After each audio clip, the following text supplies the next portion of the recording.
కోనసీమ జిల్లా రాజోలులో జనసేన నాయకులు ప్రాయశ్చిత దీక్ష చేపట్టారు. డిప్యూటీ సీఎం పవన్ కళ్యాణ్ చేపట్టిన దీక్షకు మద్దతుగా రాజోలు గాంధీబొమ్మ సెంటర్లోని ఆంజనేయస్వామి గుడి వద్ద ఎమ్మెల్యే దేవ వరప్రసాద్ జన సైనికులు దీక్ష చేపట్టారు. లడ్డూను కలుషితం చేసిన దోషులపై కఠినమైన చర్యలు తీసుకోవాలని డిమాండ్ చేశారు.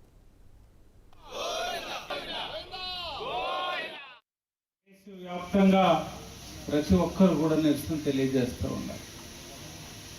ఈ సందర్భంగా గౌరవ ఉప ముఖ్యమంత్రి వర్యులు వారి చేపట్టిన దీక్షకి సంఘీభావం తెలపాలి, మన యొక్క మనోభావాలను కూడా తెలియజేయాలి. మన రాజోలు నియోజకవర్గంలో మన ప్రజల యొక్క వారి మనసు గాయపడిన పరిస్థితిని మన సంఘీభావం తెలియజేయడం ద్వారా ముఖ్యమంత్రి వర్యులకి, రాష్ట్ర ఉప ముఖ్యమంత్రి వర్యులకి, వీరందరికీ ప్రజలందరికీ కూడా మనం తెలియజేయాలని ఈరోజు మనం నిన్న అంతర్వేది నరసింహస్వామి వారి దేవాలయంలో నిరసన చేపట్టాం, దీక్ష చేశాం.